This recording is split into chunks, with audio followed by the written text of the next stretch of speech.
वंदे मातरम। जय Swaminarayan. Good morning students. I how are you? I hope you all be safe. Students, जैसे कि हम हमारे रिवीजन लेक्चर में यूनिट 3 स्पोर्ट्स का यूनिट पहुँचे थे, उसमें मैंने आपको अपनी सबकी वर्कबुक में तो कंप्लीट करवाया है।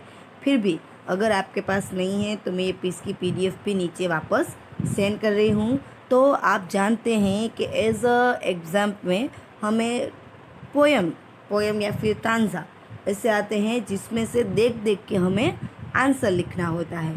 तो आप सब जानते हैं कि पोएम तो छोटी होती है, लेकिन उसका आंसर हमें किस तरीके से अलग करके लिखना होता है। तो जैसे कि यहाँ पे ये पोएम है ड्रीम्स और ड्रीम्स की। ये जो पूरा टांजा है, टांजा मैंने यहाँ पे 2 लिए हैं, एक 1 वाला और सेकंड वाला। इसी का बेस्ड इसी पोएम का दूसरा टांजा भी मैंने लिया है। तो मैंने ये दोनों आपको होमवर्क में 1 टाइम अपनी बुक में होमवर्क बुक में लिख लेना है।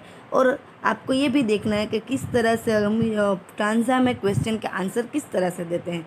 जैसे कि आप देख सकते हैं, what do this टांजा say about. ये टांजा हमें किस बारे में कहना चाहता है, तो हमें इसका आंसर किस तरह से लिखना है। तो this टांजा say about poet dream.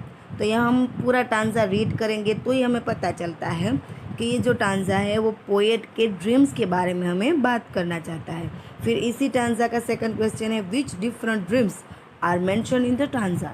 इस टांजा में किस टाइप के और ड्रीम्स जो पोएट के हैं वो लिखाए जाते हैं। तो इसका आंसर भी लिखा है।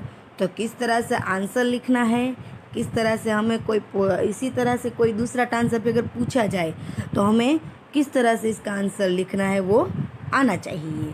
ओके स्टूडेंट्स, ये दोनों टांजा, ये फर्स्ट और ये सेकंड टांजा का आंसर भी है 2, ये भी यहाँ पे लिखा हुआ है और इसके नीचे PDF भी सेंड कर रही हूँ। तो आप अपनी होमवर्क बुक में लिख लीजिएगा और पक्का कर लीजिएगा। Okay, thank you. Jai Swaminarayan. Stay home, stay safe, bye.